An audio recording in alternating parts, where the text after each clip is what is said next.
Welcome to the Dynasty DNA Fantasy Football Podcast, where we talk Dynasty Fantasy Football, fantasy rankings, and everything NFL.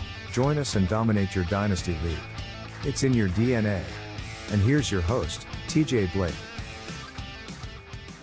Welcome back, DNA Strand crew, to the newest episode of Stardom Situm Saturday, more specifically Week 8 of Stardom Situm Saturday here on the Dynasty DNA Podcasting Network. I'm your host, TJ Blake.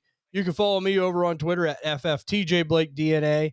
And as always for Stardom Situm Saturday, I'm joined by my co-host, Justin Tessier Teixeira, the number one Lions fan up there in enemy territory. I always like to say he's also my co-host on Dynasty DNA Morning Show. And from Whistle to Whistle, Teixeira, are you ready for some Week 8 action?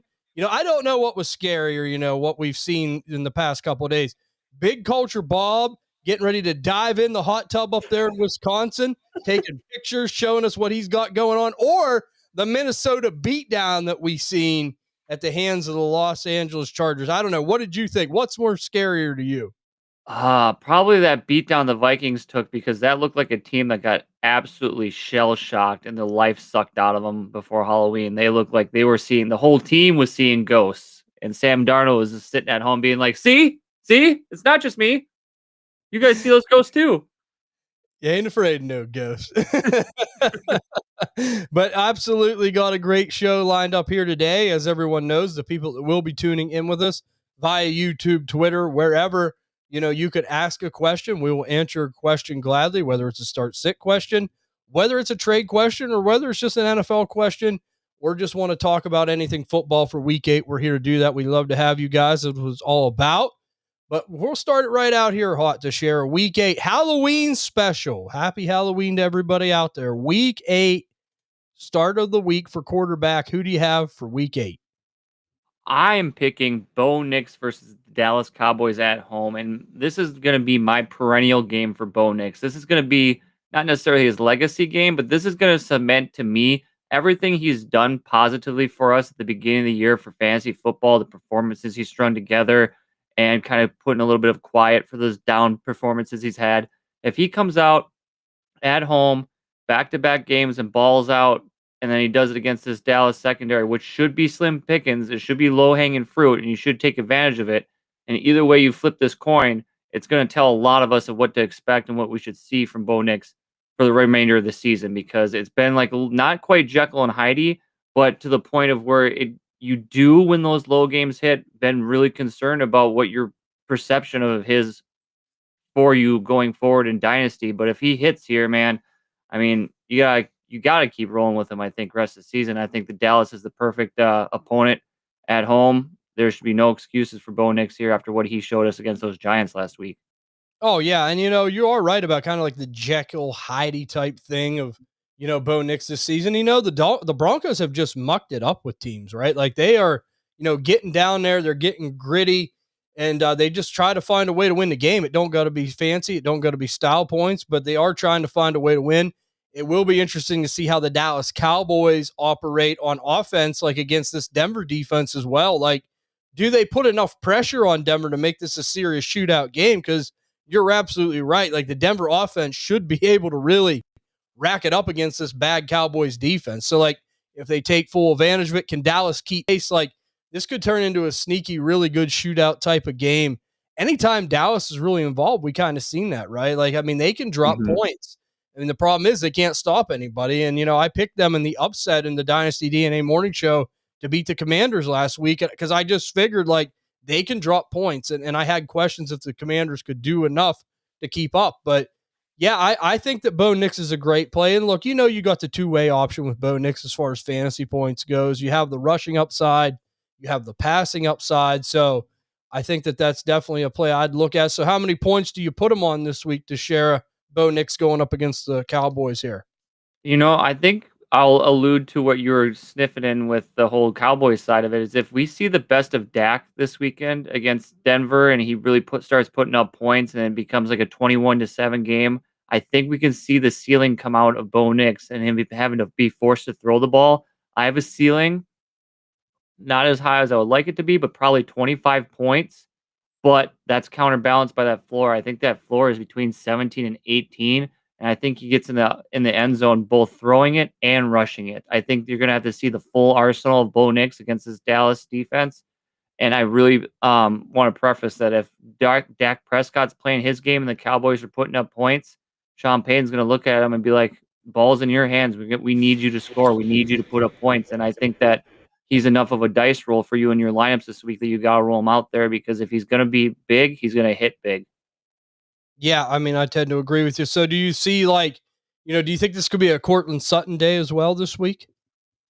Um, I'd hope so. I'd like to. I think this Evan Ingram kind of project that they brought in is kind of underperformed and underwhelmed for us, and I'm not really like putting any chips in him in my tight end position at all. And I think the Franklin, Mims, and Bryant show, they're too hot and cold for me. I think that Bo Nix is going to have to rely, especially in the red zone, court in the sun. If they get in the green area, they have to find him some way, somehow to get that ball in the end zone because if it isn't one of these backs or Nix running in, I think it's going to be Sutton all day. And I don't know for sure, but I think Dallas has some injuries in that secondary, so it might be a little bit easier of a day for Sutton to get past one of these defenders than originally thought. Yeah, I mean, I think that he could definitely, be someone to look at too. And this Denver offense, man, like they got to do it against this Cowboys defense. Like they've been really up and down. Like you said, now's the time to do it. Hopefully, Dallas can keep some pressure on them, score some points. I think that'll help. But let's go over here to me for my quarterback start here for Week 8. I'm coming at you for this is for Big Culture Bob. This is his guy right now, Daniel Indiana Jones of the Oh yeah. Indianapolis Colts. Now, let me just say, if you guys haven't seen, if you play on Sleeper and you haven't seen Daniel Jones' Sleeper avatar, you got to get over there. He's dressed up as Indiana Jones officially. They got him on there, and it's perfect. Now, I know what people are saying. TJ, why would you want to play Daniel Jones this week whenever he struggled against the Tennessee Titans the week, before and earlier in the season? I mean, that is a good point. That's a fair point. But you look at this, right? The Titans defense is not that good. It generates pressure at the 7th lowest rate in the league. And, that bodes very well for a player like Daniel Jones. We know he's got mobility. He's got the rushing and throwing upside. Teixeira mentioned that kind of with Bo Nix. We talked about it. Same thing's kind of in play for Daniel Jones. Sometimes, yes, you really got to look at some of these things, trends and patterns, and they do matter. I do think that I have a tendency to feel it was a little bit more fluky, the fact that he didn't score more points against Tennessee the first time. Like, I don't think it was anything Tennessee did in particular that would scare me. I think it's more of just like one of them games where, Jonathan Taylor was a little bit more of a benefactor. Plays just didn't go quite right, bounced the way they wanted them to. And that can cause you real easy. You know how it is to share a passing league, a 6-point passing touchdown league. I mean, that costs you 6 points one time. You go from having 16 points to 24. And then when you get 24, somewhere in there, you're looking pretty good, 22, 24 points. And, you can really be easily taking out 6 or 8 points if something, goes a little bit fluky. That happens in some of these games. So, yes, I do like Daniel Jones this week. I'm not going to back away from him. I think that I'm not concerned about the last time we've seen Tennessee kind of shut him down a little bit. So I'm going to put Daniel Jones probably on that 24-pointish type mark this week. I think he does do better than what he did the last time. I could see a 10-plus point improvement compared to what we've seen the last time. So give me Daniel Jones this week. That's our Big Culture, Bob. The Twitter avatar, it's all going together. It's perfect. What do you think about Daniel Jones this week, Teixeira? I love it. I love it. And I want to add to your point about the last time he played the Titans, it didn't go so well. But look at every other game, like the body of work. Daniel Jones has proven to us this year that he's been able to put up points and put up points in a big way. And he's been playing at, dare I say, MVP-like quality for that Indianapolis Colts team. And I think that, fool me once, shame on me, and then fool me twice, shame on you. And I don't see any frights coming for Daniel Jones and his performances for himself and the Indianapolis Colts against the Titans this weekend. I think this is just going to be not a trap game by any means or a flyover game, but I think he'll handle it pretty well. I think he should have a pair of touchdowns for sure, one combination or the other. See what the Colts do this week. They definitely are in play, a lot of their players in general. If I had Jonathan Taylor, I'd be feeling really good. And, hey, if you have my guy, Michael Pittman, the jacket wearer, Tyler Warren. I would feel good about them guys as well. Tashare, we're going to hop back over here to you. We're going to do some running back talk here. Running back start here in week 8. Who you going to fire up this week? This week, I am confidently firing up Rashad White of the Tampa Bay Buccaneers. I know it was rough sledding against those Detroit Lions last week on Monday night, but the whole team as a whole on offense struggled mightily.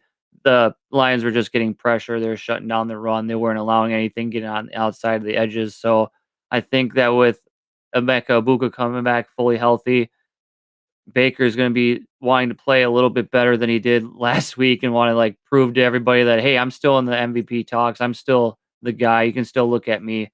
And I think a lot of checkdowns coming for Rashad White against the New Orleans Saints, because I don't think that this will be the game that the Saints play too feisty against the Bucks, because they'll be in Tampa. I think the Bucks will handily have this game well in order, and I think it could get a little bit more garbage timey for them by the end of the third. And I think that Rashad White's going to be the benefactor of it. I mean, no Bucky Irving still. Sean Tucker hasn't shown anything that would say that he needs to get more bite of that apple or steal more of that workload that he's been getting. And I think that if he gets the run protection he needs and he gets the goal to go opportunities, I can see him falling into the end zone at least one time, maybe getting close to the century mark and having one of those, not necessarily breakout games, but one of those I told you so games where it's like, I'm still here. I'm still good. Remember me last season? I had some performances. I can still do it. That's right. Everyone got on the Bucky Irving hype train, and justifiably so, because the guy can play. I'm not going to sit here and criticize him. He was one of my biggest misses ever through the draft process, so I tip my hat. I mean, he proved me wrong, and I do think that he is a solid player. But we talk about Rashad White, and that's what drives me crazy, because Rashad White can play. We've seen it these last couple weeks. The guy is more than capable. Yes, Bucky's the better between the tackle, meat grinder type running back. I get that. If you're a Tampa Bay fan, you probably like that as well, and I can see why you like that. But as far as big playability, splashy plays, catching the football, stretch runs, Rashad White's a great option. And I like him this week to share. I really do. How many points you have him on? I think he'll get between 16 and 18, but I want him to hit that 20 mark. And I think if he gets a pair of those touchdowns with about 60 yards apiece, I think that gets his floor to about 12, 13 points. I think he gets. So floor 12, 13, ceiling probably 16 to 18. But if it's one of those bigger games that I think it could be, don't be surprised if he hits 20. I like it. Yeah, you bring up Rashad White. We just go back in the time machine a little bit, and I really right. Yeah. He's a player that I really like and respect. I think he could do a lot more, no doubt about it. So we got some chats starting to come rolling in here. We have Minato asking, should I start Stephon Diggs or Chase Brown? Now he says, I just need something safe this week to share. We need something safe. So who do you feel more safe with? Who do you think maybe still has some upside, but still being a safe play? Stephon Diggs or Chase Brown? I think your bigger upside play, if you're down in your matchup, to play Stephon Diggs. I think Drake May, he's on fire right now. He's setting the league ablaze, and it just takes one play to get to Diggs, and there's a 12 points right there, and there's your floor that you need for your day, and he could keep going. But also be wary of that Cleveland defense. I know they're playing in New England, but they still got fight in them. That's still a strong defense, and if Stephon Diggs catches Drake May's eye early on in this game, I think that's your ceiling, your upside play, but I would go with Chase Brown this week against the Jets. It's low hanging fruit, but it's just, if it's a duck, looks like a duck, sounds like a quack a duck, you just got to stick with your Bengals players playing the Jets. That team is god awful right now and demoralized. And I think this is going to be one of those take your medicine games for Chase Brown, and he's going to get back on track. I have him scoring a touchdown this week for sure. So I think you're going to have a safe floor of 6 to 10 points with Chase. But I think you could have that ceiling of 12 to 18 with Stephon Diggs if it goes the way he wants it to go. But to answer your question, Minato, I'd go Chase Brown to be safe. Yeah, and we kind of seen, these last couple games, it has been a little bit more promising for Chase Brown as well. And when we're talking safe, when we're talking security, when it comes to these positions, running backs are always just a little bit more safe, right? Because you know they're going to touch the ball. There's no guarantee with receivers. There's no guarantees with receivers. So, and two, I think with Joe Flacco, the little dump down passes, I think that's going to be more prevalent for Chase Brown. I just think you want to talk 10, 12 points for sure, you're going to get that out of Chase Brown. Like you said, Tashera, I agree. Maybe you see an 18-ish type point game out of Diggs if he does hit a ceiling 18, 20 points, but you also could see a 2 or 3 point game. So Oh yes. yeah, so I'm like you. Go if I'm going safe, give me Chase Brown. That was a great question, Minato. We thank you for that. But let's go into the running back, or should I say running backs that I am considering to Ooh. play this week. There's two of them. Give me Chuba Hubbard and Uncle Rico Dwaddle I going love it. against the Buffalo Bills. The 1-2 punch there in Caroline, sweet Caroline. Look, these guys both like to me, and you know this to share, like if you have a flex spot, if you have a running back 2 spot, we see injuries, bye weeks, like they're just so hard to take out of your lineup. It's like, should I sit Rico? Should I sit Chuba? And it's like every time you do, they might get 12, 18 points. And like I could just see that continuing on. They're playing the Buffalo Bills here. And we'll see. The Buffalo Bills are a team that, I mean, they have given up some explosive runs to running backs, surprisingly. I mean, they have really been victimized by some big plays, and we know what Carolina likes to do. It ain't a secret. They want to punch in the mouth. They want to run the football, play action. So I definitely think that we're going to see more of that coming from Carolina. So, like, here's what I'm saying. Like, we just talked a minute ago about a safe play. Like, I feel great about either of these guys this week. I just don't think they're going to bust out. I think you could get at least 10 out of either of them. Now, could one potentially pop off, maybe get 20-ish? I think it's possible. I do. And you might be disappointed if you have Rico and Chuba does, or you might be disappointed if you have Chuba and Rico does it, right? So, like, it just depends. But I still think you can justify putting them in your lineup. I think you're going to get at least 10 to 12-ish out of both of them, at least. And I just think there's a place for both of these running backs, man. And there's always upside with either of them.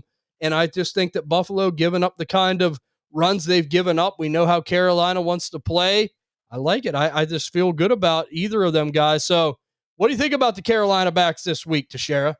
I think it's very good. I think they're going to take the torch for the Lions this week, being that they're on a bye, and they're going to be like the Sonic and Knuckles of this week against the Buffalo Bills. I think they're going to be that edge, that X factor that's going to push Carolina over the top to win this game if they are able to upset the Buffalo Bills. Let's call it what it is. Andy Dalton's not the superstar thrower of the football like he once was.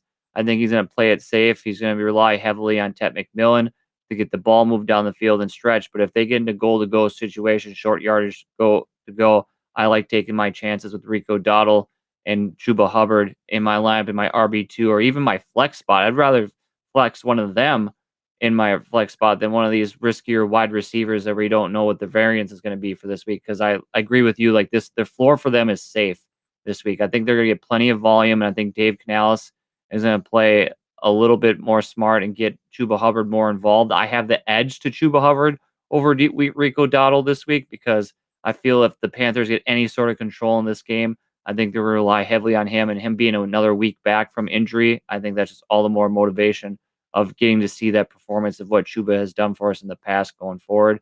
But I think Rico Dowdle, if between the two of them, he's going to be the splash play guy. He's the one that's going to be busting a 60-yard catch out of the backfield off of Dalton, or he's going to be able to just find his way out of a hole in the middle, and he's going to take it to the house for 40 yards. So I like your pick that week. I love seeing the love for Chuba and Rico. Keep it going because those are expensive pair of socks down there in Carolina. That's right. We love Uncle Rico's pair of socks. And let me just say this, with bye weeks too, I mean, this is the kind of thing, like, I'm not going to hesitate. Like, I know what Rico's been doing, even with Chuba there. Like, if I have to play him, I'm going to play him, and I'm not going to sweat it. I'm not going to overthink it. Like, he could bust out and have the better game. It's totally possible. Same thing for Chuba. Same thing goes for Chuba. So let's go into the wide receivers here, Tashera. Wide receiver start that you have for us here for week 8. Who you pulling the trigger on? I'm gonna this give me a little bit. Maybe this is my spooky pick of the picks this week. I'm going against the New York Jets. I think Joe Flacco is going to get him going early and often, and I think he's going to have more of the volume or the opportunity play. Like I think Jamar Chase will have his. He'll do his thing, but I think this game at home against the Jets, I think that if it gets out of hand the way I think it is, or if it's like a sloppier game, T. Higgins just strikes me as that wide receiver out of the two of them this week that's going to do that dirty work, the gritty work. He's going to make the tough catches. He's going to get the opportunities around the goal line we saw with Chase last week against your Steelers. Sorry about that. That was brutal. But I think this is going to be a T. Higgins game. And that's the thing with those Bengals wide receivers. It always tends to be like that, isn't it? Where like one goes off one week and the other one goes off the other week. And just they kind of flip flop it. They still like they did well together last week, but I think that T. Higgins leapfrogs Jamar Chase, and he's going to be the wide receiver that I'm confident starting at the position against that Jets defense. I mean, it's a sad story over there, and I think Flacco is going to have his eye today or tomorrow. Yeah, and I mean, you look at it if you're Cincinnati, right? Like you're not out of this now either. I mean, Mhm. they come off a big win against the Steelers. Nobody should be surprised, unprepared, ready to go on Thursday night like we always are. But you look at it. I mean, they have some confidence now. Like sometimes when you make a trade like that, and like I'm not saying Joe Flacco's great, but like it can provide hope. Like they were in a hopeless situation with Jake Browning and the way things were going. Like and it's easy for a team then just to fold the tent and say, okay, we'll see you in 2026, right? But, they have a little bit of hope now. They're still in this thing. And you're absolutely right to share. Like, it does seem like it's one of them things where, one can be hot, one can be cold. And, this is a great matchup going up against these Jets because we just talked about Cincinnati having some hope. Like, this Mhm. Jets team, there's no hope. It's the antithesis. It's the complete opposite. Yeah, I mean it's Halloween, and you don't want to get too negative, but there is no hope there right now. And now the fact that look, they had Tyrod Taylor, now he's not going to play. It's going to be The Justin Jets Fields. could use a Flacco. It looks like this week if they would have pulled the trigger on that. Oh, absolutely, that would have been a great trade. That would have been a great trade for them. But like again, maybe at this point you just play for the draft pick. But yes, they're playing a demoralized New York Jet football team. Hopefully, we could see more out of Cincinnati. Like I said, they're in this game. They can do it. We'll see what they can do. And we got another question coming in here from Glenn 1284. How you doing, Glenn? Hello, good evening. He asked, should I get offered Saquon and Brian Thomas for Derrick Henry and Rome? I have Barkley and Thomas. Okay, he got offered Brian Thomas for Derrick Henry, or he got offered Saquon and Brian Thomas for Derrick Henry and Rome Odunze. He has Barkley and Brian Thomas. Now, I don't know if this is dynasty or redraft, Glenn, if you don't mind dropping that in there, but we'll just assume it's probably redraft, right? Like, I mean, Okay. that seems to be the flavor for the most part here is what we Yeah. get for a lot of the questions. So until he answers, like, is there any difference in opinion there on that trade for you to share? Do you like one side over the other? For Dynasty, I like the Saquon and the Brian Thomas side. For redraft, I think I like the situation better with Rome and Derrick Henry. Like, I think at some point the King's going to break through and he's going to take the throne back and have some sort of string of games going forward. And then I like Rome to be that one in that offense, and he's going to get fed by Caleb Williams, where it's been like the complete opposite for Brian Thomas's situation in Jacksonville. He's kind of been like the odd man out, which is crazy to think because last year with Mac Jones, he was the apple of the eye. He was the cat's meow down there in Jacksonville, and now it's just like weird how a calendar year shifts and you get pushed to the bottom of the pile. Yes. So Yeah. that's how I would. Oh, Yep. redraft? Yeah, then I go Derrick Henry and Rome. Yep, it's redraft, and you nailed it, Teixeira. Like, because I agree with you. Like, Rome is doing enough to be that number one in Chicago. Now, yes, he does disappear a little bit from time to time, but it just seems like he is the guy that Oh, is the guy there. So I definitely like that. He says Barkley bye week is next week, and I would play that guy the following week. Yeah, and I mean that's sometimes it just happens that way though. Like you just can't play scared. You got to do what's best to get your team the wins, and just you have the better roster. yeah, and look, I think the Eagles will clean up a lot of their struggles, right? Too, but Yep. I agree with you with Baltimore. Like, I just think that Derrick Henry, the Baltimore team, like Yeah. they will turn it around on offense a little bit. They will establish their dominance a little bit again. So I just think that long term for redraft, I like the Henry Rome side by a smidge, but it would be close. I mean, look, either of these, and that's the thing when we're talking, Glenn, like either of these guys can turn it around. It's just maybe who do you believe in turning it around more? Like, do you believe in Jacksonville and Philadelphia right now, or do you believe in Chicago's steadiness with Rome, which we've seen it throughout the year? And do you believe in maybe Baltimore turnaround? Baltimore is a team that has a great culture. So, yes, I'm going to go Baltimore. So give me Roma Dunze and Derrick Henry. And he says, thank you guys. No problem, Glenn. Thank you, Yeah, man. you're welcome. I love trades like that because it kind of like shows you the color of fantasy football, of just what people value as players, not just statistically and numerically, but like preference wise. Because for statistically, performance wise this year, I think if we looked them up, they're probably close to near each other.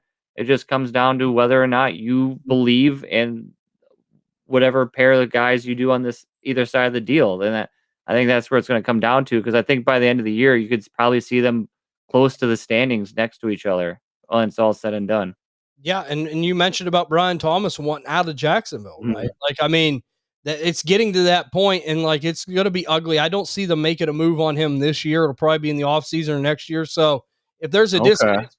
disconnect there, I just feel better about getting the consistency of Rome, and I feel better about Derrick Henry bouncing back. But that was a good question for a Yes, redraft. it was. That was a really good question for a redraft trade. It just depends on who could turn it around. So, Glenn, we appreciate you tuning in with us. Always love to have you on, and we appreciate the question. Now, let's go back to me while we wait more questions to pour in here. Mhm. I have a wide receiver start I'm coming curious to hear this one because for are you going to stack him with Daniel Jones? no, no, not this time. So, week 8, Ah, wide receiver start. Now, if you had your eyeballs bleeding and watched what I watched last Thursday night, you'll cover your eyes. you'll understand why I'm going to go with this choice. I'm going to go with the rookie Matthew Golden going up against the Steelers this week.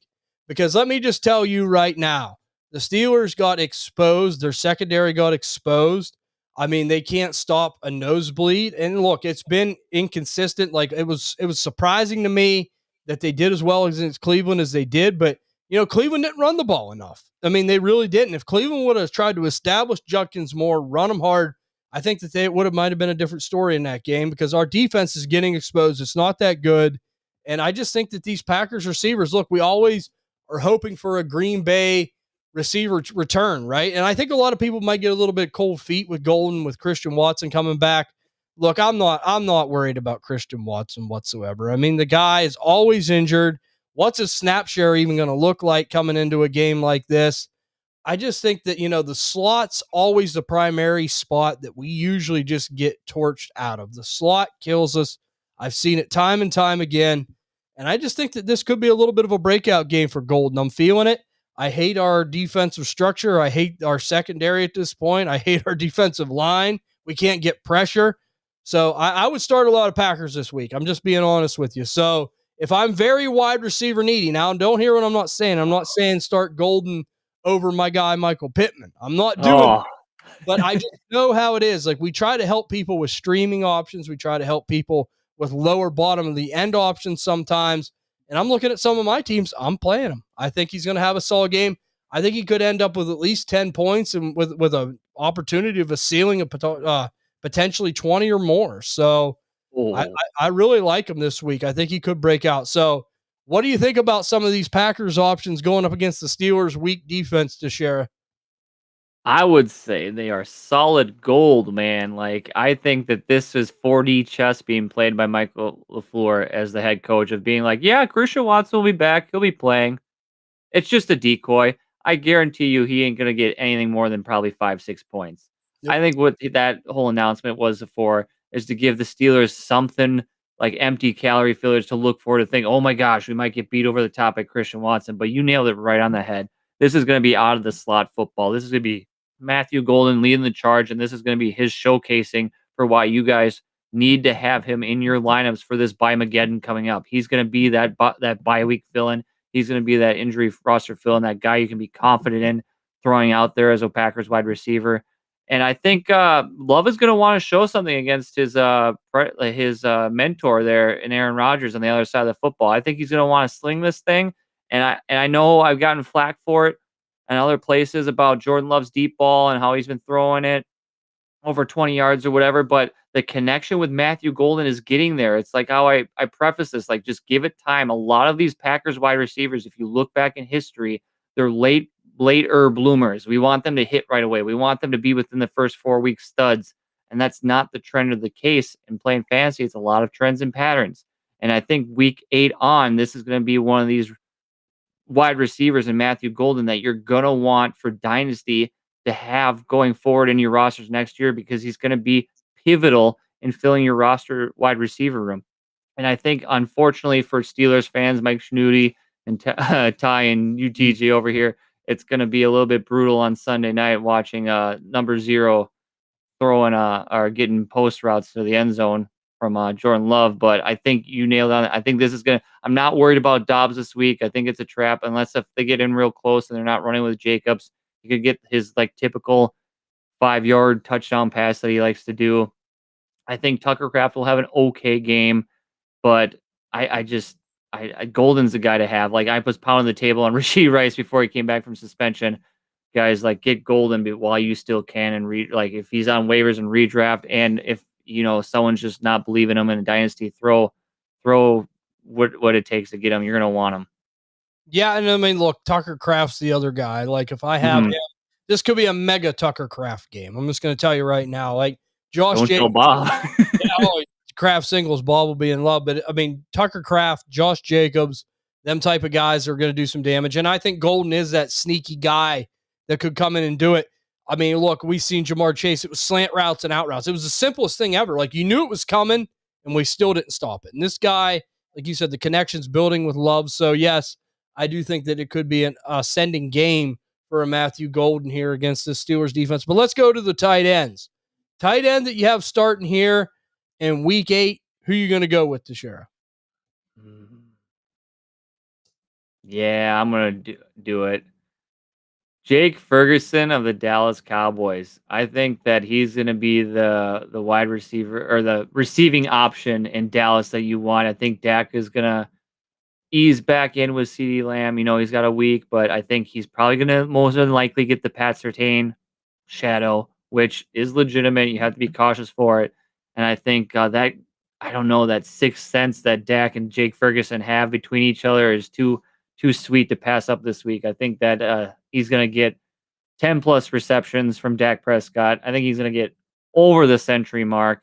I think his ceiling is 30 points this week for Jake Ferguson with a floor of 20. I think this is going to be one of those games where the Denver Broncos are hyper focused on CeeDee Lamb and George Pickens, and they're going to be like, oh shit, there's a Ferguson on the field, and he's going to run rampant, and he's going to bring out that Dak that we love to see, the odd year Dak.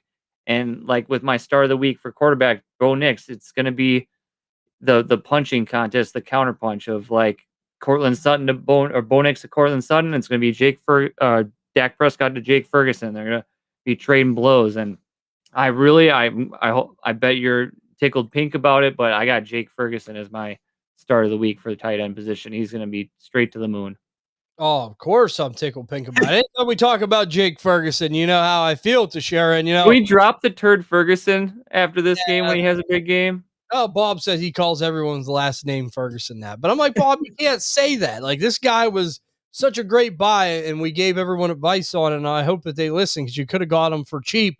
And right now he is that guy. And, you're right. I mean, Dak loves him, and you're seeing it. I mean, with Pickens, Lamb, like, he's still getting targets. Like, this guy is tied to the hip with Dak, and it works out really well for the two of them. I'm like you. I'm playing them in any format. And, we talked about this on From Whistle to Whistle, right? Like, this is a situation, like, say, maybe you have Tucker Kraft and Jake Ferguson. You're like, oh, I can only play one tight end. Put one of them in the flex. Like, we talked about that. Like, I get it. I know that you might have, like, a Stephon Diggs or a Kendrick Bourne. Like, I don't care. Like, give me both of my tight ends that have been putting up points each and every week, and I'll play both of them. So, yes, Jake Ferguson was a great option to share, and I'm with you 110% on that. I'll never turn my back on Jake Ferguson. He's my guy. He's got one of them jackets. Every week he finds the end zone, but let's go into my tight end here. I'm going to be starting this week. And this one's for Wiz. I know Wiz will be happy about this. Ooh. He has such a collection of this guy. It's unbelievable. Now, I know he's lukewarm. He's in, he's out, he's hot, he's cold as far as what the future looks like. He's hoping that it turns around so his collection, his memorabilia collection, and his card collection goes up. It's Dalton Kincaid of the Buffalo Bills going up against the Carolina Panthers this week. Look, I mean, you talked about offenses that could be hit or miss. You brought up the Cincinnati Bengals. Like, it's the same way for the Buffalo Bills. No doubt about that. I know it. Everyone knows it, but you got to look at what teams are coming up against as far as strengths and weaknesses for Buffalo. Carolina's been, kind of susceptible to giving up plays to tight ends. They've allowed the fourth most yards and sixth most fantasy points per game to tight ends this year. Buffalo or Carolina has. So Buffalo has an opportunity here to utilize Dalton Kincaid. And, it does seem like, and I'm not saying it's great, but it does seem like this year, out of all the years that they played together, the couple years so far, that Dalton Kincaid and Josh Allen are building up a little bit better of a rapport. I mean, we see Kincaid right now, tight end 12. He's finished as a tight end 1 3 times this year. He's tight end 4 in week 1, tight end 4 in week 3, and tight end 10 against New England. So, coming back, he didn't play the game against Atlanta, coming back healthy. I think they're going to want to get him involved. Buffalo needs to do a little bit of something. I mean, they kind of look flatter than a pancake right now. And look, I think that the reception volume will be there. I think where you don't want to fall into the trap with Dalton Kincaid is, like, lots of times, if you're going up against a team that's going to limit his reception work, you're going up against the fact that you need a touchdown. He's just not that guy. Like, if you're going to play him, it's got to be in a game where the potential reception work is there. It's there this week against Carolina, so I will play him. I know I don't have to necessarily just bank on that touchdown. I don't know how you feel about that, Teixeira, but I like Dalton Kincaid for, I'm going to say, 18 points this week. Ooh, nice. Not as much as me. I was going to say around between 14 and 16, but I think preface that the big chunk of that points is like a 40-yard touchdown pass from Josh Allen. I think out of the receiving options this week for Buffalo, I think he's the one that gets it done and hits pay dirt. And I really like his chances against this Carolina defense. They're really hyper-focused on quarterbacks and wide receivers. The tight ends get kind of left in the middle of the pack. I mean, it's not terrible, but it's also not elite shutdown. So I think if Josh Allen gets a little bit of Dalton Kincaid in his eyes, that it could be a really good recipe for a fantasy performance for him coming out of this weekend. Agreed. And like I said, the reception work's the big thing. Like, if he gets that reception work, which I have no doubts that he will, I really feel good about it, then that's when you play him. And I think now's a great time. So yes, Dalton Kincaid is in play this week, 110%. We'll see what he can do with it. Wiz is hoping his card shares go back up. But let's go into the dreaded sits here for week 8. It is Halloween. We will play the scary button on the mixer because it is Halloween. Do it twice. Twice is nice. So, Teixeira, here we go.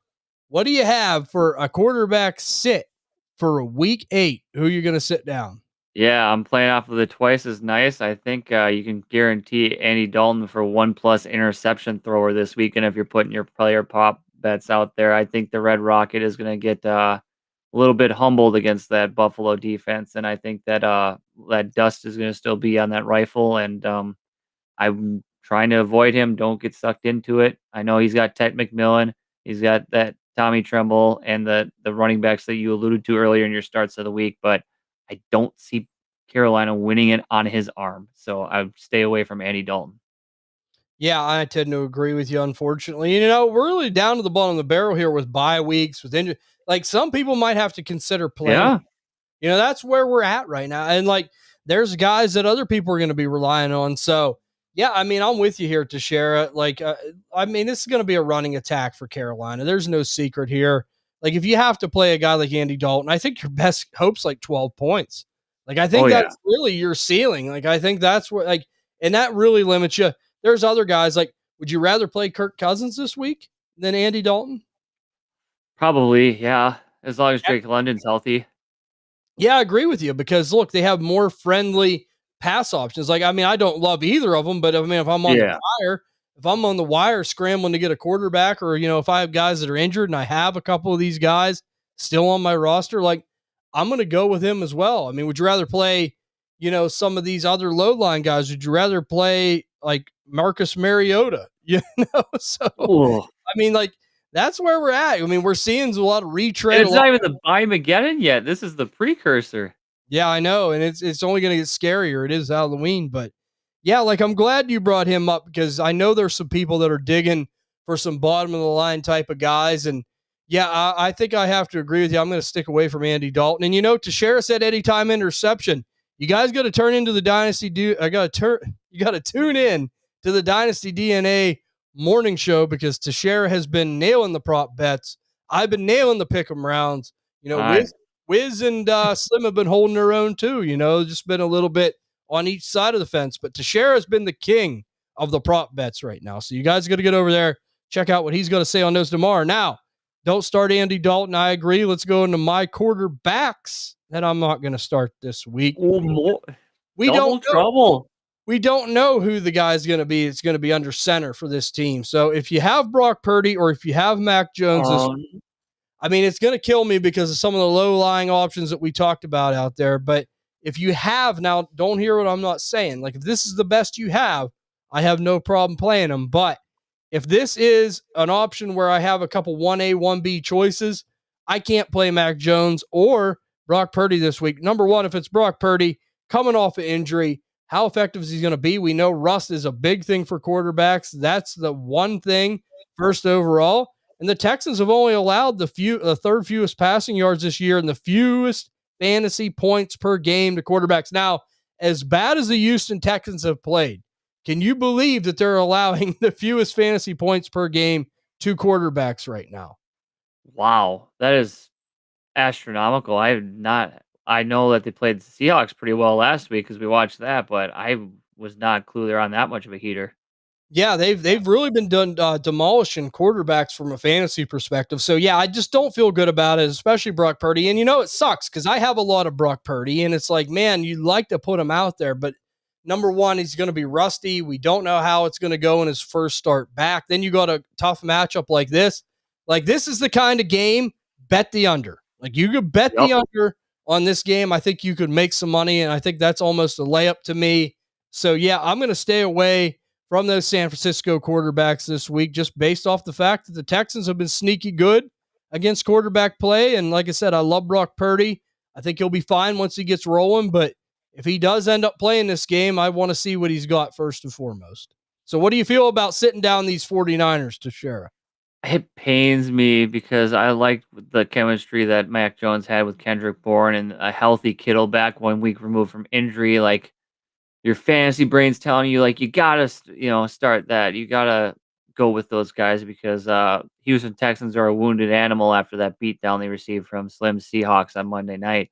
But hey, trends and patterns and numbers don't lie. So you just got to stay away, play cautionary. If you have better pivot options than those two guys, they're also not the healthiest at the moment. So I agree with you. I think you should just, err to caution this week if you can possibly do so. If you absolutely have to play them, just have a lower expectation for their ceiling value for this week. Probably like 16 is a ceiling and floor of like 10 to 12. Like it's not going to be one of those games that you're winning your matchup this week. Right, correct. Yeah, so yeah, and that's just it, right? Make sure, as far as your options go, if you have a little bit option that's better or something on par with Brock Purdy or Mac Jones, I'm going to play them. If that's the best you got, just hope hope for the best and see what happens, right? Right. I don't begrudge any one of that either, but there's someone that I am worried about this week. Let's go into the running back pool to share a running back that you're going to be sitting down here in week 8. Who's going to ride the pine? I'm just gonna quick see injury update on this person. Yep, still questionable, but expected to play. They say he's poised for a big week, but I'm calling it not. I think you sit DeAndre Swift. I think this is going to be the game where they're going to turn the corner with this rookie back that I like. I've been talking about him. Another guy you guys should be going after. And Kyle Monungai, he's going to eat into Swift's workload. He's going to eat into Swift's playing time because he is the guy that's the fresher, more, I think, talented back overall in this Bears backfield. Are they the backs next year for the Bears going forward? Jury's still out on that. But I think Swift is a guy that with a groin injury, we know those can sneak up. There's soft tissues. So when they do hit, they're brutal and can last and linger for weeks. I'm just staying away from it. They're playing Baltimore in Baltimore. I think this is a game that, as much as woefully as the Ravens have played the first 6 games of this year, I just don't see it happening where they're going to let the Bears push them around in their home turf right after a bye week. They had 2 weeks to prepare for this game. They had 2 weeks to freshen up. And I think an injured running back like DeAndre Smith, despite what he's been doing lately and his performances playing, as well as he has, with the injury. I just think you're rolling the dice one too many times, and you're taking too much of a gamble trying to trot him out there in your lineups this week. And for that, I think you should err on the side of caution. No bias included. Just stay away from Swift. Yeah, and I know that that's what I love about the show. No. He gives the Bears a hard time. He likes to get after Wiz and sometimes me even about this. But I mean, at the same token, he's going to tell you how he feels about these players. I know you said about Roma Dunze in the one show, but yeah, I Mhm. mean, like it's got to cool off at some point, right? Like the one thing you got to worry about is like he has been that type of player too, DeAndre Swift. Like he's been hit or miss, and you know that as a Lions fan. I mean, he Yep. started in Detroit. I mean, you see the game, and it's like, oh, there he is. He looks great. And then, it's like, man, oh, man, he just cools off and I've seen the disappears. ugly duckling. He might be the golden goose right now that you can sell high on, but I've seen the ugly ducking. It's just like musical chairs with DeAndre Swift. He sits down, he gets to the next round, he sits down, Yep. and then someone pulls the chair out, and then he goes crashing down again. So, I mean, look, I definitely can agree with you from that standpoint because, like I said, I know you've seen him play. You know how it works just like I do. And hey, if you have a bad feeling about it and the way you're looking at it and the injury, right? Because I mean, he was Mhm. questionable. That's another thing to look at. If you're concerned, I can make a case for it. But let's go to my sit here for the running back position for week 8. It's a guy that, man, oh man, Ty's veteran running back clubhouse is in shambles right now. It's in shambles because, you got the King Derrick Henry, who's been upsetting him, been having a really tough season. Aaron Jones injured. Guys that Ty loves, James Conner going down. I mean, it's a shambles of the veteran running back clubhouse. But this guy hasn't really been hurt, but just super disappointing. Alvin Kamara for the New Orleans Saints going up against the Tampa Bay Buccaneers. Now, let me just say this. He has been a guy that just has not done it this year. Okay. So, like, and then, it kills me and it pains me to say because there's so many people hoping to get them glimpses of an old Alvin Kamara. And I'm not saying maybe there ain't a game or two this season where you don't see it, right? Like it could happen. But here's the simple facts of this. He's playing the Tampa Bay Buccaneers. The Buccaneers have held Alvin Kamara under 85 scrimmage yards the last 8 games they played him. So that's kind of a recipe for disaster right there in itself. I mean, a guy that's already struggling, now he's got a matchup that traditionally he has not performed well in. He struggles. So, yeah, I mean, I can't turn to Alvin Kamara this week knowing what he's up against. Like, you always hope for a struggling player to get one of these matchups, right? Like, okay, let's get on our feet. Let's get going. It just isn't this week for, Alvin Kamara, unfortunately. I love the guy. I think we might still see a good game or two out of him this season. I'm not going to give up total hope. But right now, you got to keep this in the back of your mind. He's playing Tampa Bay. Historically has not been good. So I don't know how you think about Kamara Teixeira, his underwhelming performance through the first half of the season. Do you think that this makes sense? You almost got to sit him down. I know it's hard with a name like that. Yeah, I mean, pour one out for Alvin Kamara. He was a fantasy hero for so many games for us in fantasy, but like the writing is boldly on the wall here that this is not a good matchup to play him. He's still struggling with an injury that's clearly lingering on. That offense looks anemic, and playing against an angry Tampa Bay Buccaneers team at home after a primetime defeat like that, I just don't think that Alvin Kamara is going to be the hero we once knew and save the Saints this week. So I think he barely gets into double digits, maybe like 11, 12 points, but that's heavily dependent on if the Saints get lucky and find themselves in the green area and he gets in for an easy walk-in touchdown or a goal to go one because it's just, man, I really liked Alvin Kamara and those veteran running backs. I'm well lockstep with Ty, and it's just it's brutal to hear, but it's the truth. It's the Yeah, hard truth. that is. And sometimes we just got to tell it. And you said like, okay, 11, 12 points. That makes sense as a ceiling because we just said it, right? Like 85 Yeah. scrimmage yards. Tampa Bay has held him to 85 total scrimmage yards the last 8 times they played. So if Yeah. that's the case, your ceiling probably is that 12-ish type points. So, Yeah. that's your best hope. We got a question coming in here. Alex asks, JCM or DJ Moore, PPR?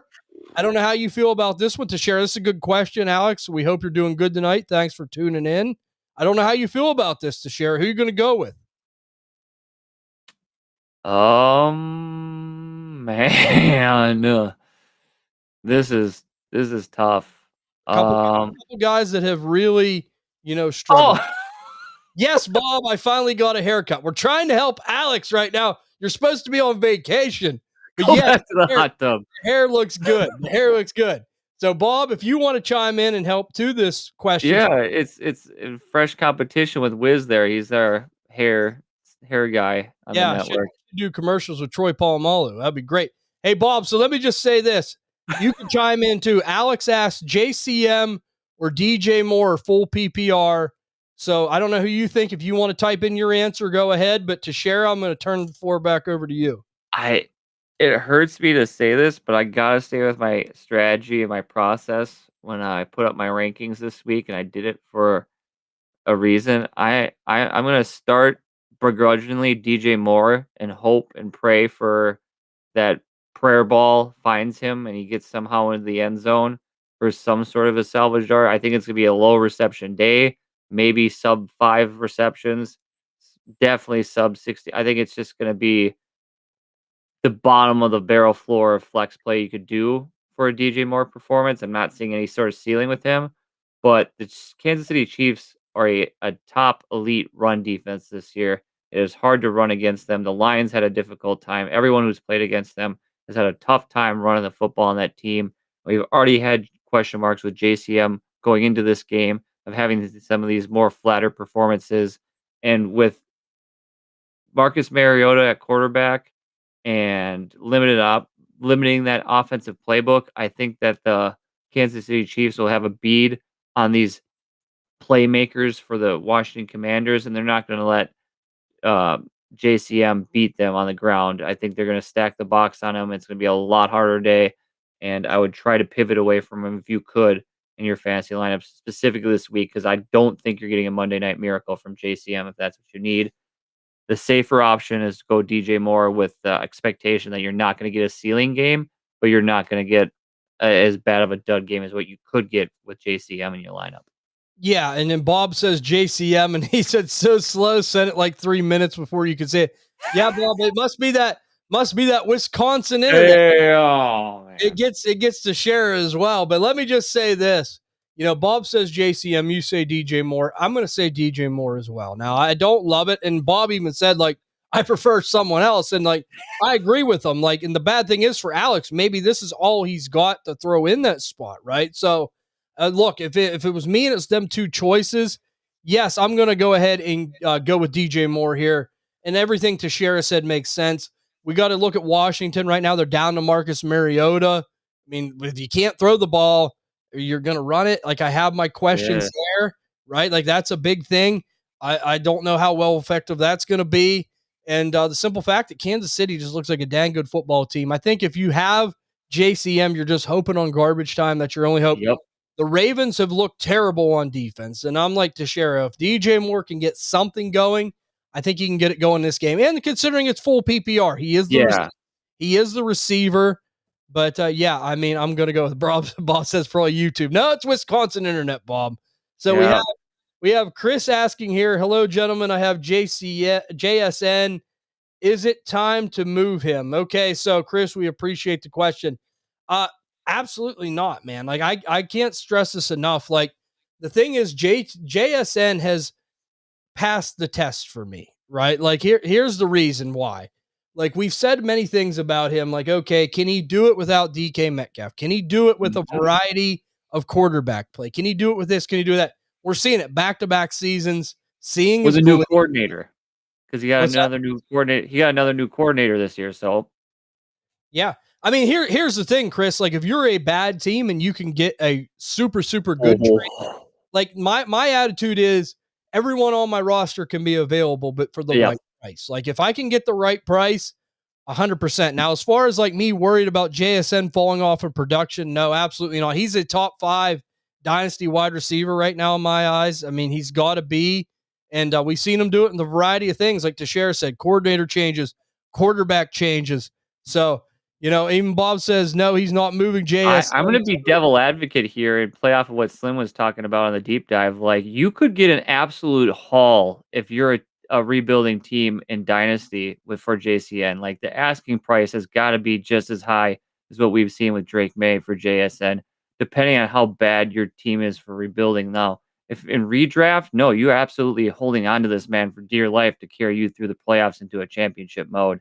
But for Dynasty, like I've seen some wild stuff already for Drake May going this week for trades. If you can get like it'd have to be a haul for JSN because like he's just at top 5. I think he can get up to top 3 by the end of the year based on how these injuries are going at the wide receiver position and the lack of quarterback play due to injury for these wide receivers. So, like for example, Jamar Chase has been hindered by quarterback play because of injury. Justin Jefferson hindered by quarterback play due to injury. It's just he's got the whole dynasty or the whole fantasy world at his feet, and he could take. I think well with Puka being hurt too, like I think he could be finished wide receiver overall 1 in fantasy football.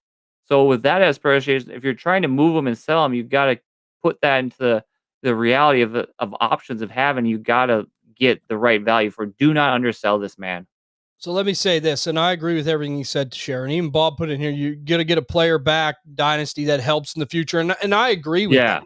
You just don't want to play the lottery tickets of things like, yes, like everyone's available for the right price. Now for JSN, it's got to be a stupid overpay. Someone's got to pay me because even as a bad team, he's a cornerstone building block, right? He's young enough. He's good enough. He's a cornerstone building block. But like if I could get 3 firsts and one of these young receivers, like if I could get Corey 3 Horton. Double Yeah, dip in the Seahawks receiving room. Yeah, there you go. You get 3 first, Torrey Horton, that's great. Get 3 first, Matthew Golden, that's great. Like if I could get a trade like that, then okay, we're talking, right? Yeah. Like, that is I'm the sitting very, at the table then. that's the very minimum I would take on something like that. There's Bob Neighbors in the 27 first. That would be a great trade, right? Like if I could get that for JSN, if I'm truly a rebuilder, that's a good. That's a good. That's the true context we want to put out there for Chris. You have to be true rebuilder. Like this, you can't be like a middle of the pack team. You have to be well into the basement where you've been sitting in the dark with no lights for a while. Yeah, and you know, like we talked about, right? Like I'm not worried about him falling off. Like he's passed the eyeball test. No. Yeah. I'm totally trusting JSN. Like, yeah, he's not gonna. This isn't where he hit his peak by any means. Oh no, he's gonna be around a long time, and he's gonna be a playmaking threat down the line, 100%. So, getting back into it, I got another start sit question from loyal Discord member Brendan. He's got one. Okay, what do we have? Start 3 full PPR. Diggs, Lamb, Dobbs, DK, Shakir, and Ayo Manor. So it's start 3, right? Yep, it's start 3 out of those 6. Diggs, Lamb, Dobbs, DK, Shakir, and Ayo Manor. So I'm going to go with Diggs, Lamb, and DK. Okay. That's who I'm going with out of that group because DK Metcalf, like him, good, bad, or indifferently, he's a target hog in that Steelers offense a majority of the time with Aaron Rodgers. I mean, I'm not going to bench CD Lamb. I just can't bench CD Lamb. He's got to be one of my choices. And then Diggs, you know, we talked about it. It's hit or miss, but if it's hit, I think you're going to be really happy. And it is a good matchup. And we'll see. We'll see what Drake May can do against this Cleveland Browns defense. Absolutely. I'm in full lockstep and agreement with you on that one, TJ. Thanks for the question, Brendan, and being in our Discord. We appreciate it. Yeah, absolutely. Love to help people. That's what it's all about. Now, I believe we finished off with your receiver sit, I believe. Was that where we were? Okay, so we're going back to me now. Can't wait to hear yours. For the wide receiver sit here that I have this week, and it's going to be, you know, I picked Buffalo for a start. Now I'm going to pick on Buffalo for a sit. I'm going to go with Keon Coleman here going up against the Carolina Panthers. Look, man, we talked about this Buffalo offense being hit or miss. They're going to try to play to the strengths of what's going to be open and what works. Carolina has just been killing receivers. They have allowed the 3rd fewest fantasy points per game, 2 wide receivers.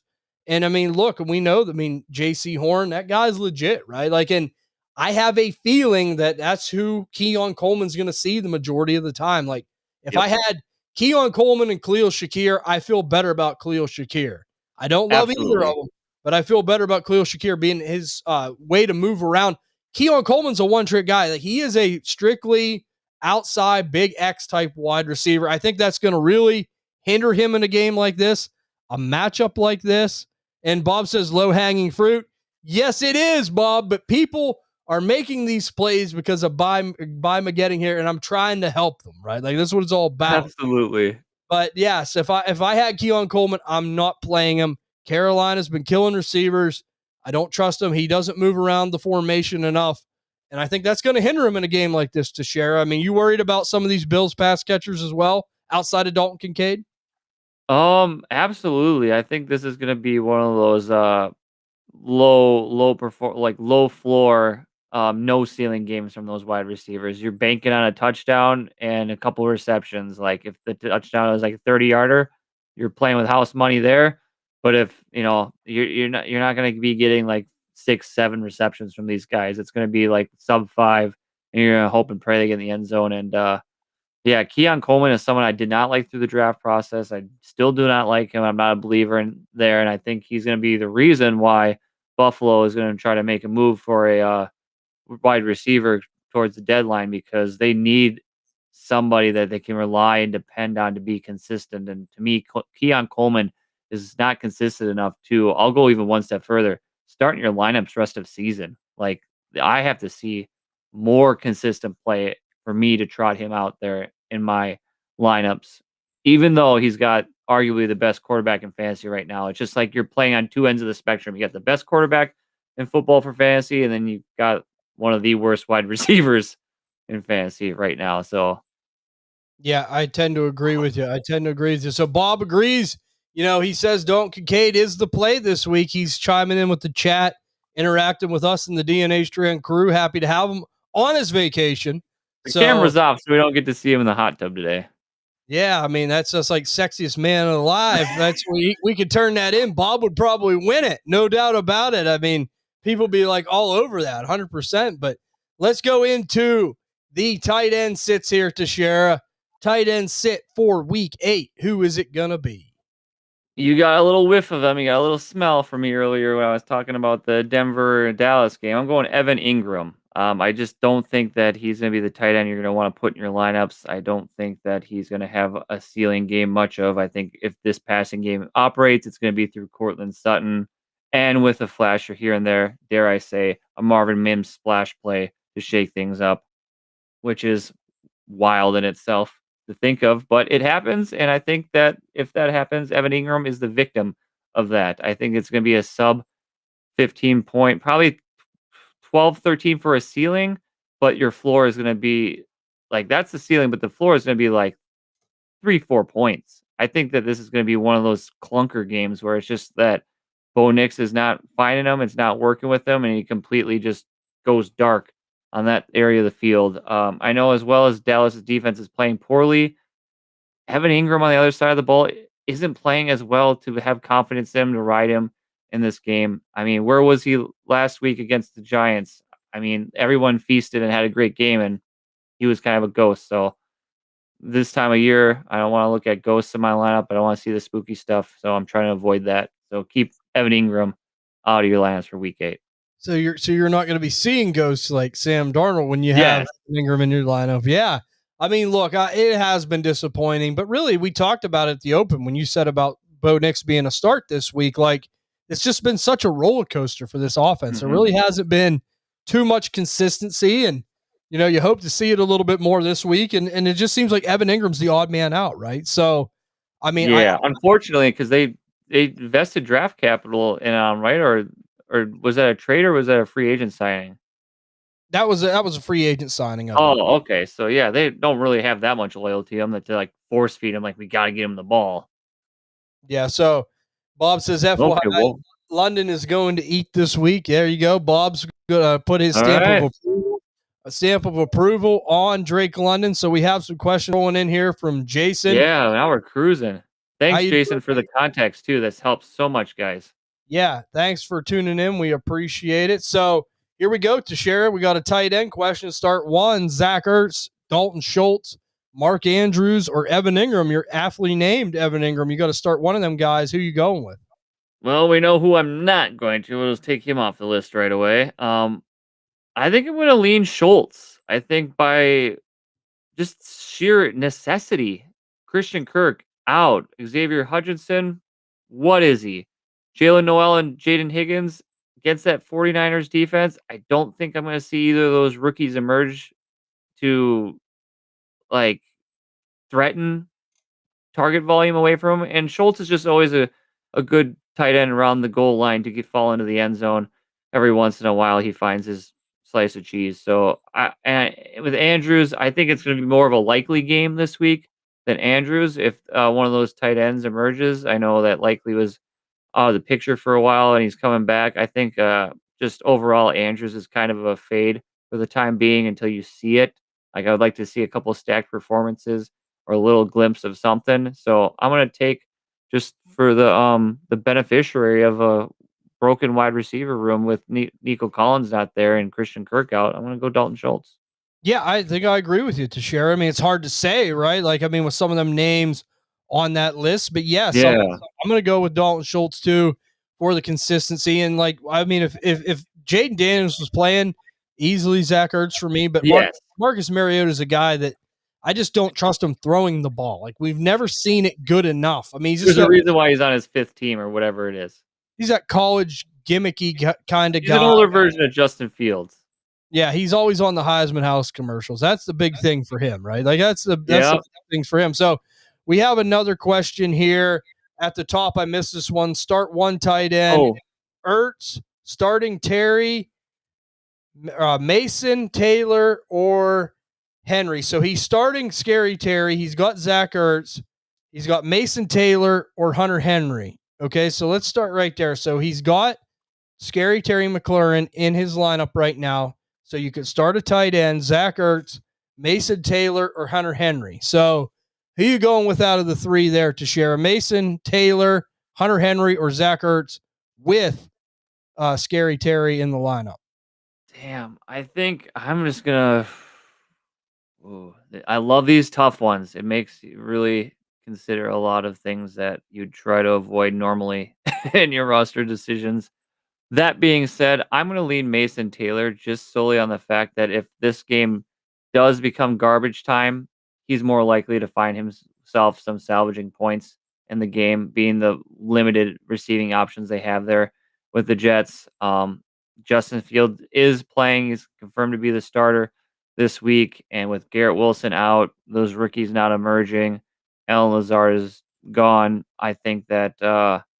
He's got to throw it to somebody, and I think Mason Taylor is going to be the prime beneficiary to an extent to where he could have more of a ceiling play than these other guys. I mean, I like Hunter Henry, don't get me wrong, but I leave more on the sentiment of what we were talking about earlier of Diggs having the bigger game this week against Cleveland than having Hunter Henry have himself a game And as far as yeah, it seems like too. So you're going Mason Taylor, right? yeah. So, yeah, I agree with you. I'm going to go Mason Taylor too. I mean, if there's a game where you could do anything, this is a great matchup too. Yeah. I mean, it's a very good matchup. And my thing is with Hunter Henry, yes, he's still a viable player, but it seems like to me, Drake May doesn't mind that his security blanket got taken away a little bit. Like he's starting to emerge, like he's throwing the bottle in the trash and he's starting to drink Yeah. in. So I think that's kind of where it's at, in my opinion. I love Hunter Henry, but he's not just so relied on so much now. There if you need him, but he isn't so relied on. So then he asks one flex, any of those tight ends that we mentioned, Okay. or Rico Dwaddle or Malik Washington with no Darren Waller or Sterling Shepard, or maybe pick up a Texans receiver since Nico and Kirk are out. Well, I'm just going to start right now. I'm going to start. Yeah, you hit this one up. I'm not going to go with any Texans wide receivers. Like, I'm not worried about that. Sterling Shepard is a guy that's just too hot or cold for me. Like, I know there could be some opportunity there. I'm kind of like to share. I think that Rachaad White's going to have a nice game here yet again. I think that's where my focus is going to be solely on Tampa Bay. Malik Washington, this Miami team, it's just, man, it's not great. So I'm going to flex Rico Dwaddle. Yep. Like, I'm going to flex Rico Dwaddle. I think there's more upside in there than them other tight ends. I still think the floor is the safest out of a lot of these guys we talked about. I think you're guaranteed still 10 points, even with Chuba there. So, yeah, I'm going to go Rico. Any disagreement from you there, Tashera? Not at all. You laid the I would have just said the almost similar to same thing. You just laid it out there. I think that's the practical way to go process to go about it. And like we were been preaching on this entire show earlier, of like you gotta stick with your strategy, stick with your plan, and then don't divert from it. And we've been talking about Rico and these guys, and if you can get them and start them, and then try not to overthink it too much with these deeper options that have shown little like glimpses. Like they're not always gold at the end of the rainbow. Sometimes when you see those flashes of performances from these deeper waiver wire, deeper guys, that it's just the result of circumstance more than it's actual like something that can be sustained or a pattern or something you can rely on. Okay, so we got some more coming from Jason. So we got some Thunder Round stuff going on here. Yeah. We have start one, Nick Chubb, Rico Dwaddle, or DJ Moore to share. I'm gonna stick with Rico Dwaddle for the things we've laid out earlier, and I think that he has more of a ceiling in his game than the other two options. I think Nico Chubb is a fade against this 49ers defense. They're still playing hungry, and honestly, they're playing really well despite having Fred Warner removed from the lineup. Like they uh they punched Atlanta in the mouth last week, and I wasn't surprised because their quarterback Fred Warner was out, and I thought they would have a little less of a fight in them. But they're playing too good that starting an older Nick Chubb. If it was Nick Chubb in his prime, I'd give it a shot. But Nick Chubb now, I think unfortunately, I'd fade it for the younger back in Rico.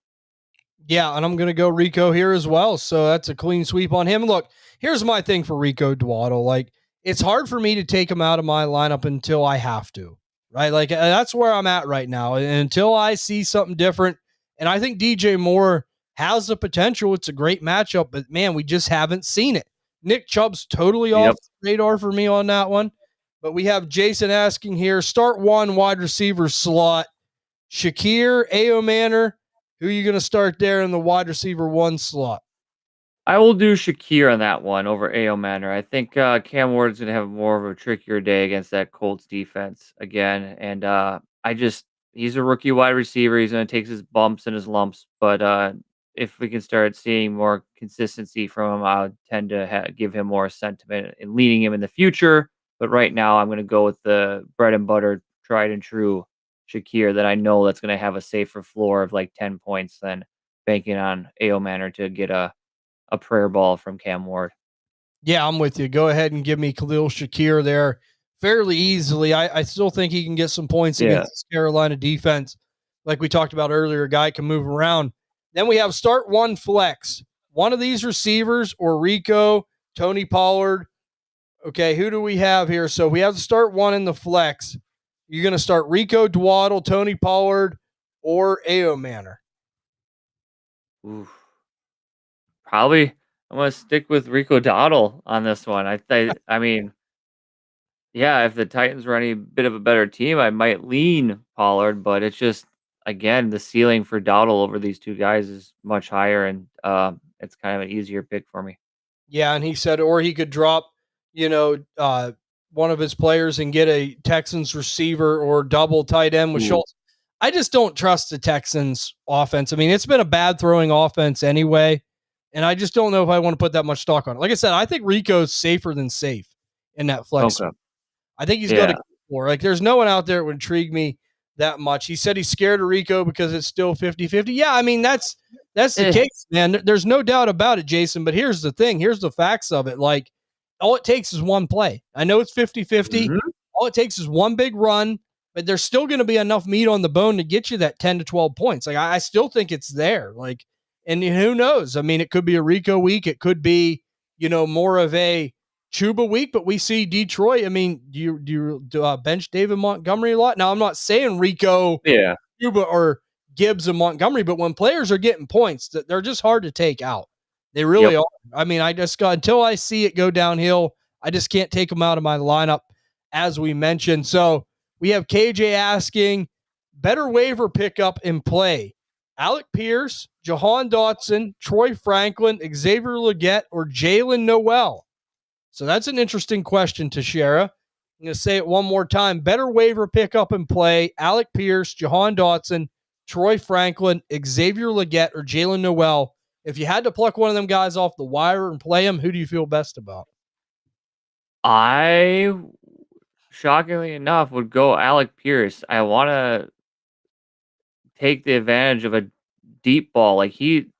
Daniel Jones is finding him deep, and if I can get one play of 60 yards from Alec Pierce and get that for my floor and my flex spot, I'm happy because I think he'll get a couple more targets from Daniel Jones this week. I think that he'll be able to find his way into that rotation, even with Tyler Warren and Michael Pittman getting theirs and most likely finding the end zone. I think that there's going to be a couple drives, and even if this gets garbage time too, where they're just playing from so far ahead, Alec Pierce get more time and opportunity on the field, and he can, gobble up those chances. And I think that Dotson, I already have a hard time starting Eagles wide receivers, even when they're all healthy. I just can't see it with him this year or in your lineup for this week. It's just too much of a dice roll, much higher than going after Pierce. And Troy Franklin is just, if I'm going with one of those Broncos wide receivers this week, I'm just sticking with Sutton. I don't think I'm going to try and fit Troy Franklin or those other guys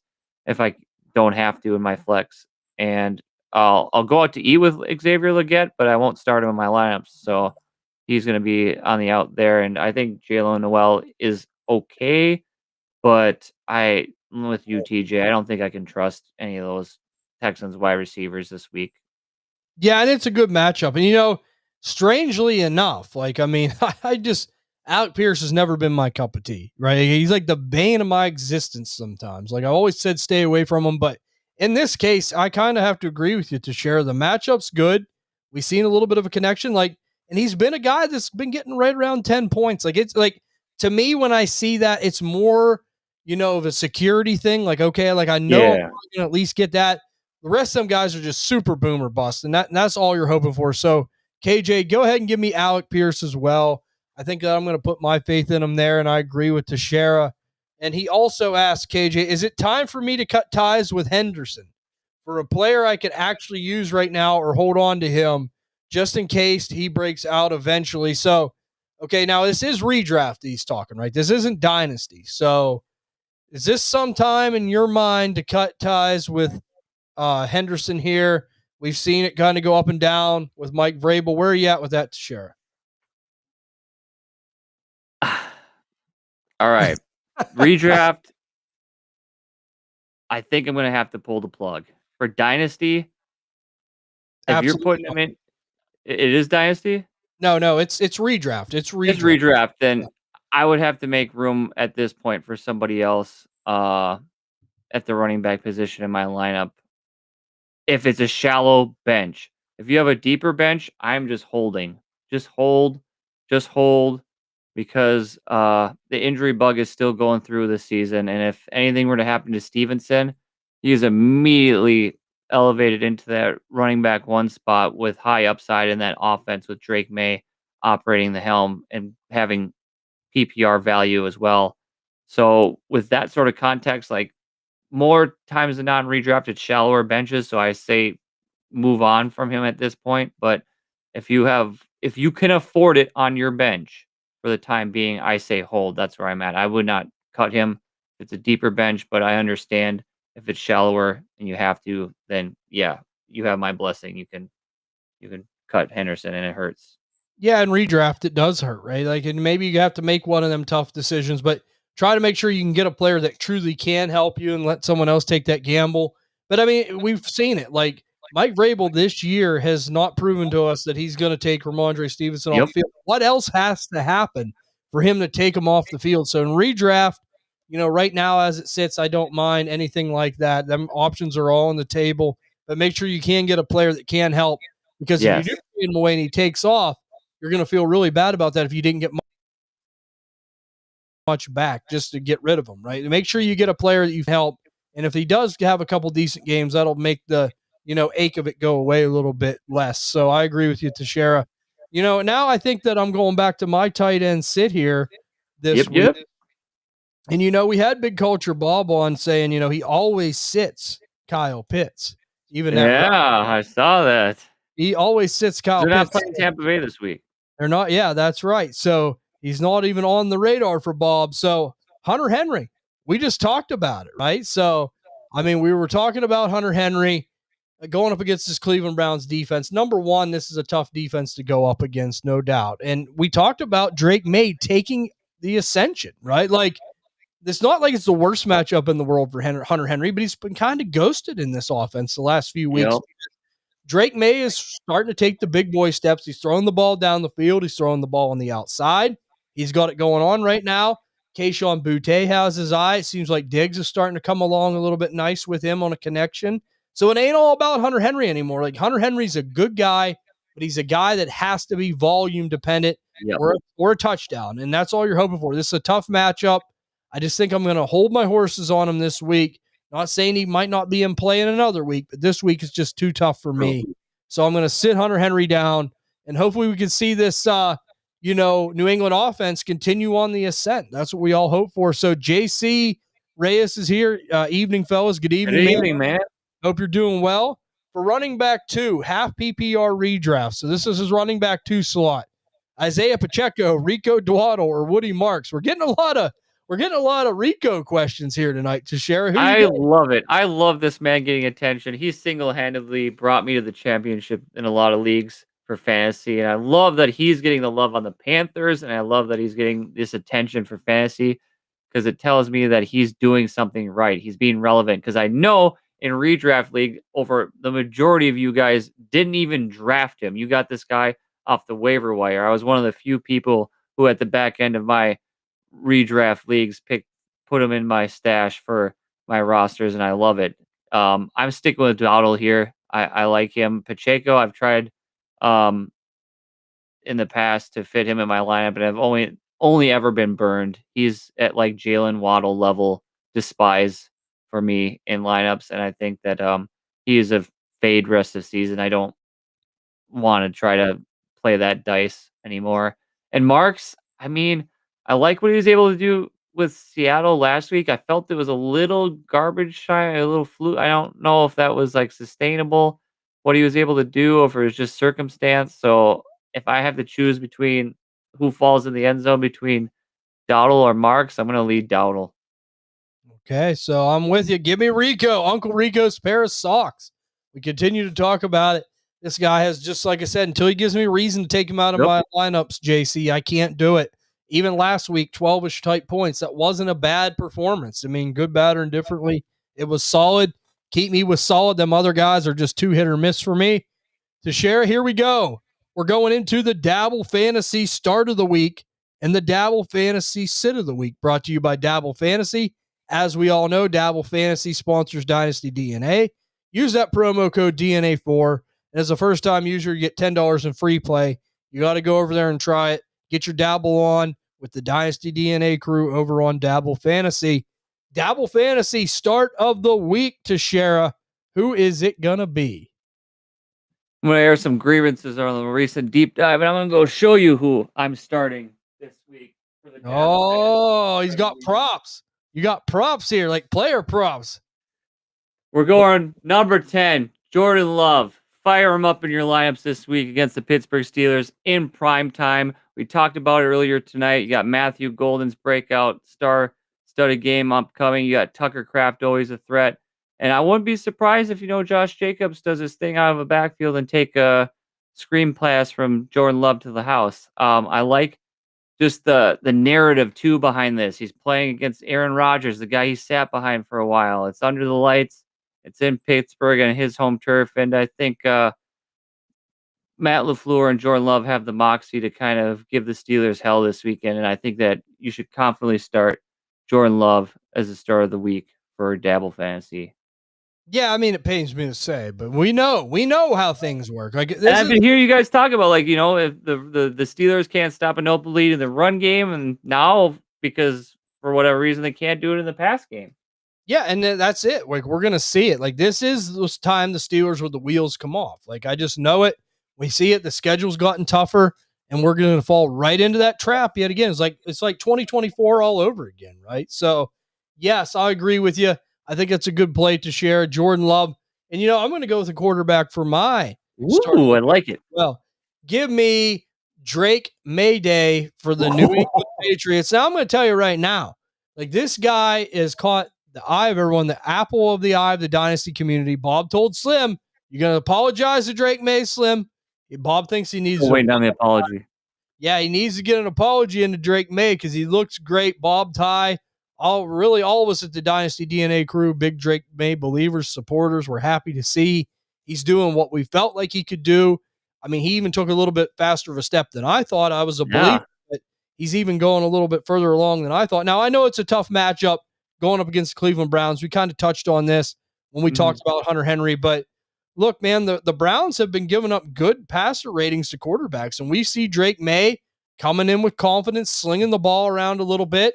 If they give him the time, I still think it'll be all good, man. And we know Cleveland is built on defense. Now, let me just preface this by saying, going forward, they are a team that will scare me less because their offense is so bad that the defense is going to be wore down, beat up by the end of the season. And they're not going to be the same team we've seen in weeks 1, 2, and 3, right? Like it just progression that goes on. So I think Drake May is a great option this week. I think he's going to have 24 fantasy points. I think he could get there even in a tough matchup. So give me Drake May, Cinco de Mayo. Drake Cinco de Mayo. That's what I'm going to go with. I like it. So we're going to go into the Dabble Fantasy Sits of the Week coming up here for you, Tashera. Dabble Fantasy Sit of the Week. Who do you got for us? It's scary Terry McLaurin. That is my Dabble Fantasy Sit of the Week. Marcus Mariota is throwing you the ball. You're going up against the Kansas City defense in Arrowhead. I just don't see a recipe for success going there. I think even a week removed from injury, you think it should be a good game for him. I don't think that anything's going to get going on that Washington offense, and it's going to be a lot of more of some bad vibes after taking that hard beating from the Cowboys last week. I'm just getting the vibes around that organization lately. It's just kind of down and out, and I don't think that Terry McLaurin is going to be great for your fantasy lineups going into Halloween. It's going to be too scary to play Scary Terry. That's for sure. I agree with you. I have to agree with you. Now, we got a question here from Fighting Solves Everything. We're going to answer it before. I love that name. That's one of my favorites. That's a great screen name. But let me just say this. This will be the, before I give my Dabble Fantasy, we always put the listeners' priorities first. Now, he says, running back room is CMC, JT, QJ, Woody Marks, Monty, Brian Robinson, DJ Giddens. Wide receivers are Puka, Tet, Sutton, T. Higgins, Jaden Reed. Am I good or should I look to upgrade somehow? Honestly, right now, as I sit Fighting Solves Everything, like I like your team a lot, man. Like you got it going on. Now, I will say, like, it wouldn't hurt maybe to add a depth receiver. Like, but I think at your running back spot, like I feel good with the 3 horses you have. You still have David Montgomery, who's as reliable can be. You need to throw him in for a spot start. I like that. Woody Marks has been a guy that's, kind of been hit or miss. But yes, I mean, I think I got to go that route. So, I mean, I'm going to stick with what I have. But if you want to add a depth running back or a depth receiver, I don't mind it. But, like, I don't want to overpay for one, right? Yep. So, I like where you're at. Don't do anything drastic. You got some horses. Let them ride. Agree? Yep. Absolutely. I love that running back room. That is probably as good as it gets right now as seeing it. And I think what you should do, this would be my advice of how you could take advantage of something. If Ted Sutton or Higgins, or any combination of those 2 guys has a bigger performance game, package them in a deal to maybe get one of those underperforming hired wide receiver ones this week if they have an off week, just so you give you a little bit more security in that wide receiver room with Puka being out with his injury. I know they're on a bye week and they'll have some rest, but if you can somehow get a third wide receiver in there as depth piece, because I think you're pretty stacked at your running back position, and that doesn't need any sort of tinkering as long as health stays to be the case. So I love it. Fighting Solves Everything. That's a great roster. That's a playoff team there. I'd say it's probably a top 4 contender for sure.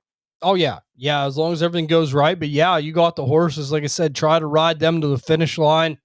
Fantasy Sports Zone says, hi, everyone. Thanks for tuning in. Fantasy Sports. Yeah, thanks for tuning in. Glad to have you with us this evening. But we're going to go into my Dabble Fantasy Sit of the Week. Tashera, I talked about sitting down these 49ers quarterbacks. It sucks, no doubt about it. But I got to sit down a 49ers receiver as far as my Dabble Fantasy Sit of the Week is Juwan Jennings, right? Like Oh, going thank up God. against the Houston Texans. Like this guy to me, like he's just such a fraud. Like I just never been a Fraud fan. with the capital F. Yeah, I've never been a fan of this guy. He's so boomer bust, hit or miss. Like when Kendrick Bourne, like him and Kendrick Bourne probably are related somehow. Like they play the same way. They do these things. They come out of the woodwork. Everyone gets excited, and then they disappear for 12 more games, and then they come back. So like Yes. we talked about the struggles that quarterbacks have had against the Houston defense as far as fantasy points. Like that's going to translate to receivers too and pass catchers. I mean, so I've never been a fan. We want to talk about boomer bust. This should be a bust. Juwan Jennings, I'm not playing him. Could see below double digits for sure for him this week. And we have Fighting Solves Everything saying, I have Tyler Warren and Bowers that I can flex one and if needed. Yeah, man, you're loaded. Speaking of Bob puns or sayings or whatever, like what store did he rob? Like cheapers, cripes. He has robbed the dynasty Fort Knox by the look of it, or the Yeah. fantasy. Should say I'd be if this is a dynasty lineup, TJ. My goodness, this guy is going to be literally a dynasty for the next 5 years if things stay healthy and keep going well. Holy Bowers and Warren, I would love to have just one of them on my roster at any given time. And that's nice because you can flex them, right? Like we talked about that. I'm thinking this year now than ever you can flex these tight ends and you're going to get results. So I have to agree that's great. But I'll tell you what, man, what a great episode yet again to share. I had a lot of great listeners in here this evening. We got all kinds of great stuff cooking over at the Dynasty DNA Network, guys. If you can, go over to the Dynasty DNA Morning Show. Going to be live tomorrow around 11 a.m. 11 a.m. We'll be live with Wiz and Slim. Me and Tashara will be. We would love to have you join us. We take questions over there as well, and we talk and digest all things Week 8. Give you some great player prop bets going into the game. Tashara's been cleaning up on those. The pick'ems, as far as teams winning and losing, I've been doing very well. Wiz and Slim have been holding their own, bouncing back and forth. They've just been playing on both sides of the fence, but it's all been great.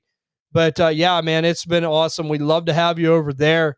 If you are a new watcher here on YouTube and you're liking the content, and we'd love to have you, please subscribe, like, comment, share. We really appreciate that. Check out the podcast if you want to see full episodes of us talking fantasy football, dynasty fantasy football throughout the week. We do 4 or 5 shows a week. Dynasty DNA Fantasy Football. Podcasting works available on Spotify, Apple Pod, Stitcher, Amazon. All of them out there, all the big ones. We're available on all of them. And if you haven't yet, please follow and 5-star over there. It's greatly appreciated, and we'd love to have you as well. Follow us on Twitter at DynastyDNA_. Join the Facebook page, Dynasty DNA Fantasy Football Podcasting Network. We're going to be going live there soon. Tashara's almost got us up to 100 followers. He's been working his tail off. We're going to get there. But guys, thank you again. Enjoy all of your games here on Week 8. We hope you enjoy them all. Have a great rest of your weekend. Good luck. And we'd love to see you tomorrow for the morning show. But until then, we will see you all.